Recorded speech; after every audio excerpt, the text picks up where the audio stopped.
Coming up next on The Voice of Alabama Politics, our special guest is Greg Reed, Senate President Pro Tem. Also, Alabama school children aren't getting their lunches. And will anyone dare primary Governor Kay Ivey? Sure is quiet out there. Yeah, too quiet. Looks like I picked the wrong week to quit sniffing glue. Somebody's smoking something. All this and much, much more coming up next on The V.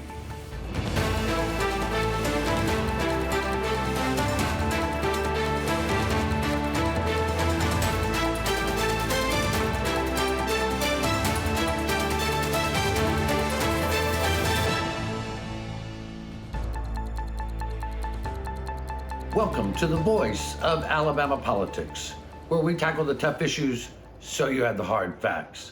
I'm your host, Bill Britt, and today I'm joined by Susan Britt, research guru extraordinaire, and Josh Moon, columnist and investigative reporter at APR. Welcome. Hey, guys. Josh, you were out Rocky Mountain High. Yeah, literally. I know you officiated a wedding out there in Colorado, and we're glad to have you back at home. Right. Man of the cloth these days, man of the cloth. So, you know. There you go. Well, All right. Well, let's get to it. We reported on this last week or so. Governor Kay Ivey's chief of staff, Joe Bonner, former congressman, has become the finalist for president of the University of South Alabama. He's one of three finalists. Michael Tidwell, who was the immediate past president of the University of Texas at Tyler, and Damon Andrew, dean and professor of college at Florida State, former. Josh, from looking at the interviews that we've seen so far, I would say Bonner has a good shot, even though he doesn't have a doctorate, but he certainly has all the political skills that one would ever think to need to run a university, and that's a very political environment. oh, certainly, yeah, it is. And as you know, I think those connections are often undervalued a lot by folks at universities. Listen, I think that the faculty and people there will have some say, and rightfully so, and they'll have their choices for who they believe is right, and I think everybody will have some input. But I would caution people not to necessarily undervalue what Bonner could bring in connections to the state, because so much now in college life is dependent upon funding, on what you can get through the legislature, what you can get help with through friends in politics. And I look at a place like Alabama State University, for example, and Quentin Ross, who's their president there, and he took some knocks for it being a political appointee or whatever. And I said at the time I thought Quentin would be a fantastic president for them in what they were doing and what they faced. Now I'm unfamiliar with the ins and outs and the daily routine of what's going on at the University of South Alabama, but I know for ASU, Quentin was exactly what they needed at that time, and has proven out to be just a fantastic president for them, and has really helped push that university forward. And maybe Joe Bonner could do the same thing for them. So I'm not telling you to approve Joe Bonner. I'm just saying don't undervalue those connections, because they are very, very important, especially in this state. Well, Susan, if you think about all the visionary projects that have come out of the governor's office, I mean, Governor Ivey spearheaded those projects, but it was Joe Bonner and his staff on the ground that were making her visions reality. If he can do that in the governor's office in this environment, he can do a lot in the university. And let's not forget, he not only has connections here in the state of Alabama, but he also has connections in Washington from the time he spent there. Right. So he has a lot of things to bring to this new job and to this university. Well, I think he'll have to answer some serious questions about the voting record and things like that, and rightfully so. And there'll be fair questions and things that people need to ask him. But if he has good answers for those things, I think people will give him a fair shot. And I think the other candidates are very good candidates. I think they've got some good choices. I'm sure hopefully they'll make the right ones. If he does leave, we will miss him at the governor's office. I can Certainly. tell you that. And the governor's office will miss him. Great communicator. here's the crazy thing, and we've been talking about this for months, and as we get closer, Josh, it seems like there's some folks out there that think they should primary Governor Kay Ivey. Now, again, you're a Democrat and she's a Republican, and she's a hardline Republican, but it's quixotic. It's a fool's errand to think you're going to beat incumbent Kay Ivey, in my book. But No, I don't think so. No. Everybody ought to run at her. Run at everybody. Spend all the money. Spend it all. Spend all the money. Force her to run ads. Force her to, on the defensive. Push her to the far right as far as you can. I think that's exactly the way they ought to go. Exactly, 100%. I endorse everybody running against her. Yes.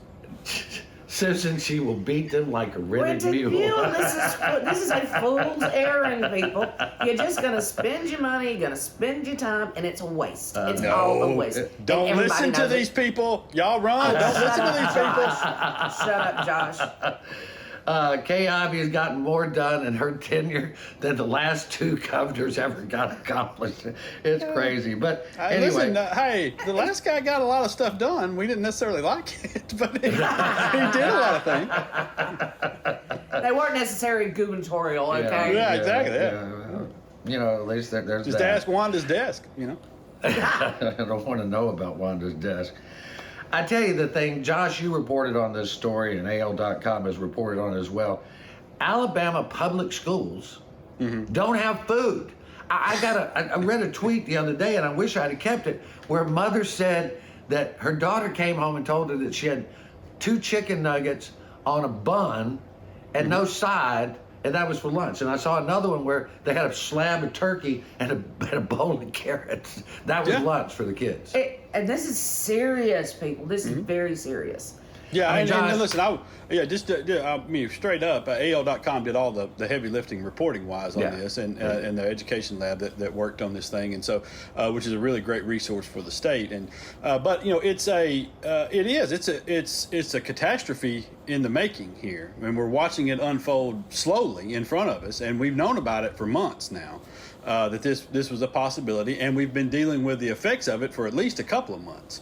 And we've had schools that have stopped lunches for a period of time because they could not get it. It's a supply chain issue, okay? It's that supply chain that has normally fed these school systems has been disrupted over the course of the pandemic, and things are happening. Now, that's understandable, okay? And nobody is faulting anybody for that. What I have some fault with people on is that this has been going on. We've known about it for months. It's been happening for a couple of months, and we still have nobody talking about it or doing anything at the state level. I mean, they called the governor's office about this, and they essentially said, "Who is this?" And punted it off to somebody else. A poor guy at Ag and Industry who basically they woke up, it's a huge issue for 700,000 of our kids that rely on these meals every day to be fed. All right. Unfortunately, we're going to have to leave it right there. We might bring this back. Let's pick it up on the other side. This is important. On the other side. You're watching the voice of Alabama politics. We'll be right back with Greg Reed, Senate President Pro Tem.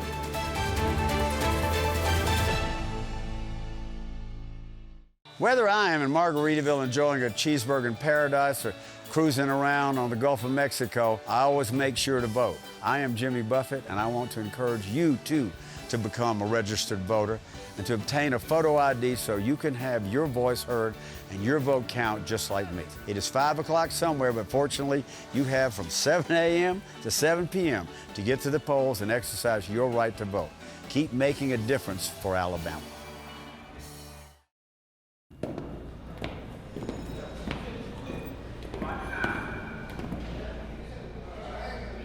So you got caught speeding. But this time you got more than a ticket.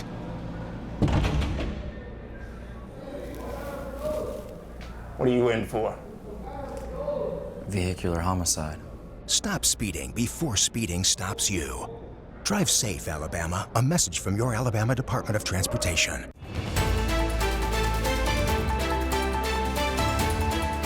Welcome back to the voice of Alabama politics. Our very special guest today is Greg Reed, Senate President Pro Tem.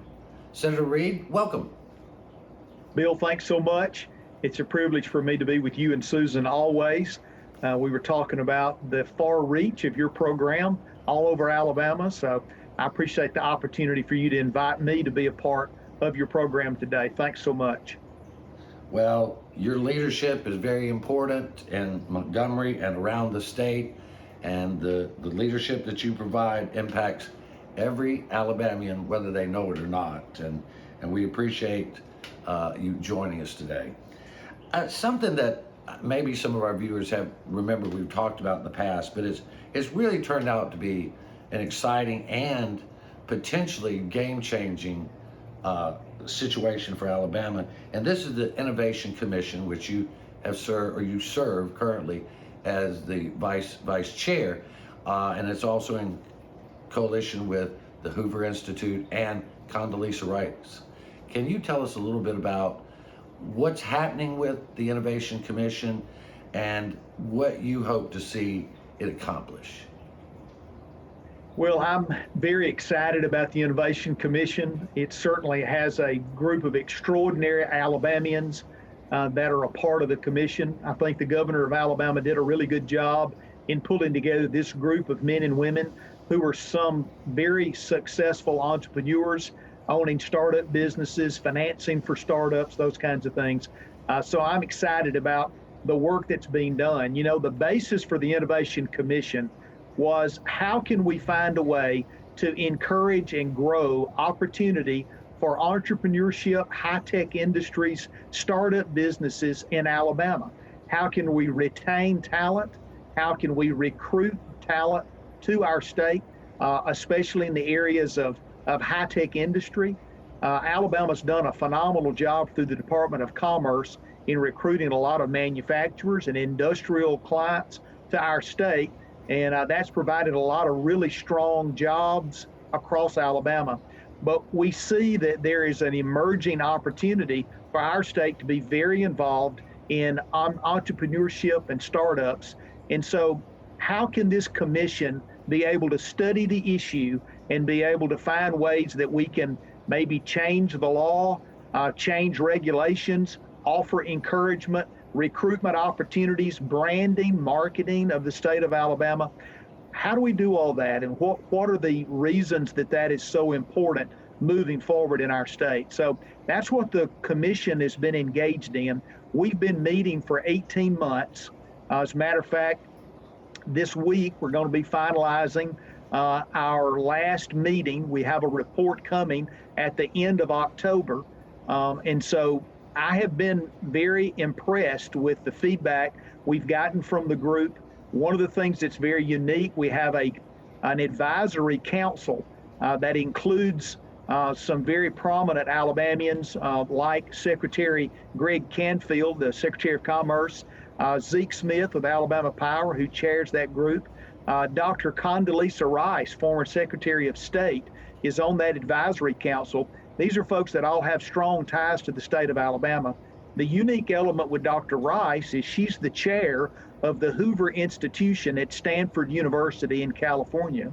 They've allocated some fellows to do research and study on behalf of the commission within our state, and free of charge has given that opportunity to Alabama to understand a lot of the answers to questions we've asked on recruitment of talent, being able to find ways to promote all of the great things going on in Alabama. And so we've had a lot of real benefits already from what's happened with the Innovation Commission. A couple of things in regards to moving forward. We've established the Innovation Corporation, which once the commission finishes its work, this corporation as a public-private partnership is going to be carrying forward some of the work of this recruitment and finding ways to grow this particular economic segment in our state. We also looked at being able to offer some support financially from state budgets to offer grants that are at the federal level for new startup businesses. And if those startup businesses meet all the criteria that are required by the federal government, then Alabama's going to come alongside those new business owners and startup entrepreneurs to help them pay a portion of what would be their match for some of those grants. So we're just getting started in some of the ways to grow this opportunity. But the goal here is, I didn't mention earlier, but Bill Smith is one of the men that is on our advisory council. And Bill was the founder of Shipt, which was a startup business, but wound up now is an international business that employs thousands of Alabamians. And that's the goal, is to find ways to grow this economic environment, to put Alabama in a good place for these high-tech opportunities to be ours. Well, it certainly seems like a worthy goal, and we want to see that success. The commission will issue its report October 31st, is that correct? That's correct. That's going to go to the governor, to the legislature, and then there'll be other information coming as the Innovation Corporation, which has some gubernatorial appointments to be made. As that entity begins its work, it will be an opportunity to carry forward some of the work of the commission and basically to carry out a lot of the elements that are defined in that report that's going to come on the 31st. Well, we look forward to seeing it when it becomes public. We've got about a minute, and I want to hit on one other topic, and that is we're about to go into another special session, excuse me, to address redistricting. Where are we at, and do you have any idea when we're going to start? Well, I think that the redistricting special session is going to be announced or has been announced. We're moving forward with that. The work has been done by the redistricting committee, which is both senators and House members, Republicans and Democrats, working on what is a constitutional responsibility to redraw the lines for representation after the census every 10 years for the legislature, for the members of Congress, and the members of the Alabama School Board, the state Board of Education. So that will be our task in working that through the legislative process. Been a lot of work going on. The two chairmen, Jim McClendon in the Senate, Chris Pringle in the House, have been working diligently with their committee to be able to move this forward. This is a topic that there's always a good bit of push and pull when you get to trying to decide where the lines are going to be and who's going to represent what areas of the state, where the district lines are going to be. So there will be quite a bit of work done on the front end, and then once we get into the special session, there'll be a good bit of discussion amongst members, I'm confident, in regards to where things are going to wind up. It'll be a very important thing for us to work on. Well, we look forward to covering the session, and we thank you for joining us today and for your leadership for the state of Alabama. Thank you so much, Bill, Susan. Glad to be with you both. Glad to see you. You're watching The V, the voice of Alabama politics. Our special guest has been Greg Reed, Senate President ProTip. We'll be right back.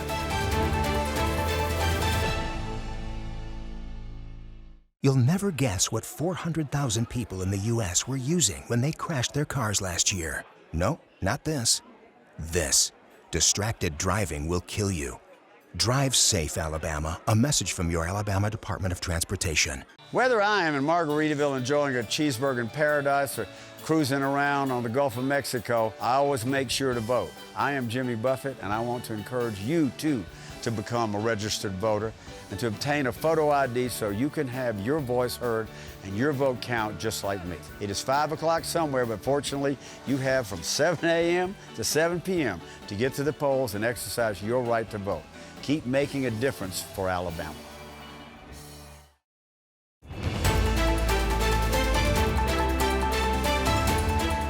Welcome back to The V, the voice of Alabama politics. Susan, you wanted to say a little bit more about the school lunches and kids not getting fed at school. The important issue here is this is happening, in several states, but Alabama is not addressing it. Alabama is ignoring it. We don't have leadership out there having some plans or helping these school administrators try to find new sources, new vendors. They're just ignoring it altogether. Well, it is a problem that will only get worse if it's not addressed. I mean, there are mechanisms to shore up the supply chain, but this is a right now. And let's not forget, we got children out there on, reduced lunches prices, on free lunches and free breakfast that don't have food at home to bring to school. Right. So we're talking about also, the testing scores dropping because children are starving to death at school. They can't concentrate. They can't get their work done. So let's think this all the way through. Yeah. I wanted to say one more thing here, and because I've heard this a lot after I wrote the column that I wrote about this, why is it the school's responsibility to feed the kids? Why are we relying on schools to feed the kids and not the parents? And listen, in a perfect world, everybody's parent would feed them and treat them like you want to be treated, and how apparently these people were treated as kids. All right, and that's true. But we as a society have decided that we feed our hungry kids. Okay, as a civilized society, we feed our hungry kids, and the best method for that is through school lunches and the school breakfast programs out there. And so that's the reason why it's so important, and we've got to continue to do it. Absolutely. Agreed. You cannot learn on an empty stomach.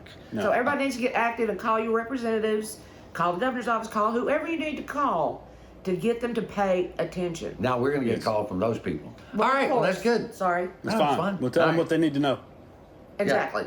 Yeah, because I think a lot of them don't know. But No. I want to slip over into sort of an interesting subject. Mo Brooks just keeps imploding. I mean, the thing with Alpha and BCA and the United States Chamber of Commerce saying that they're for open borders and illegal aliens and blah, blah, blah, blah, blah. Socialist They're in league with the Socialist Democrats. Well, Representative Jerry Carl from down in Mobile, 1st District, Mobile, Baldwin County, who is a hardcore conservative, I would say. He called out Mo Brooks, Susan, and said he didn't know what Brooks was thinking. I thought, I don't know what he's smoking. He's supposedly an ex-Mormon that they don't smoke or drink. But he's sniffing glue or something because he's just saying crazy stuff. Yeah, well, Carl calls him out for what it is. I mean, he's going back against Alpha because he didn't get their endorsement. Meanwhile, he's throwing everybody else under the bus that got the endorsement of Alpha or who's ever gotten Alpha endorsement just for his own gain. Yeah, I mean, Jerry Carl said he's tired of getting pushed around by a guy who's been in elective office for 40 years. Yeah. Listen, this is Mo Brooks' MO, and honestly, I'm not at all unhappy to see this burning Republicans because they've coddled the guy for years, and they've coddled this sort of attitude for years, which is a me first attitude. No matter what I need to say or what I need to do, it's okay as long as I win in the end. And that's who Mo Brooks has been. He has looked out for Mo Brooks from start to finish, and that is what he's going to continue to do. He has done absolutely nothing in his tenure that you can point to help Alabamians. Nothing. If anything, he's worked against Alabama most of the time. He is absolutely Gollum from Lord of the Rings. No doubt about that. I mean, look, Lieutenant Governor Will Ainsworth came out and basically said, look, man, if you're against the hardworking people of Alabama who farm every day, what's wrong with you? And I think Jerry Carl made it sensible that it's just, he's isolating everybody. He's isolating the farmers, he's isolating the business community, he's isolating. And he's doing it to himself. Yeah, Well, he's doing it's this idea that everybody who disagrees with you has to be an evil person, a villain in this thing, and that's what he's done now to farmers of all people. It's just insane. It's sad. I tell you who really needs to pay attention to this is former President Donald Trump. Donald Trump is very popular in Alabama. He's picked a candidate who is looking more and more like he's a Roy Moore candidate. He just cannot get above 30% or 38%. And therefore, Josh, President Trump, when he was president, he backed Luther Strange, who was the incumbent. He had been appointed by that guy. Yeah. And then when Strange lost, he went for Roy Moore. Moore lost to Doug Jones, a Democrat. I mean, Trump says he hates losers, but if he keeps going this way in Alabama, he's going to be a 3-time loser because he's backing the wrong horse. He needs to just change his endorsement and say, Mo Brooks is crazy. I had bad advice. Yeah, I got bad advice. Well, it's easy.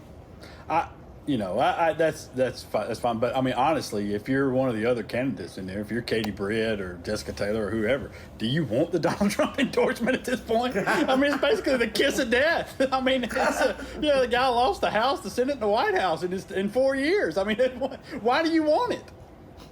Well, that's the point I hadn't That's a thought good about. point. That's a very good point. Oh gosh, but it's just crazy to me that we have a candidate who's been endorsed by the president. His poll numbers are so gooey. You know, you could throw him and stick him to the wall, and I don't know, most of them would run down the wall. But yet, I was on Jeff Poor's radio show the other day, and Jeff Poor does a great job on his show. And Jeff was saying, well, the base likes what Mo has to say. And I was like, well, you know, you may like what he has to say, but think of what he's done, which is nothing. And you know, he didn't support the military in this last round of funding. Didn't support Redstone Arsenal. That's like telling your wife you love her and then beating her every night, or trying to starve your kids to death, but you love them, right? I mean, come on, Josh. You know. Yeah, I personally like what Mo Brooks is doing, because I think he is harming the Republican Party for years to come. But I just, if you look at this objectively, I think Jerry Carl, for example, is looking at it and seeing, this guy's hurting us, and it's going to hurt us for a long, long time. Yeah. Yeah. I think that's it, Susan. And not to mention that Katie Britt is raising a ton of money. She is raising a ton of money. And, who's going to fund Mo Brooks with all he's saying? I just don't think it's going to happen. He really doesn't have a constituency. Right.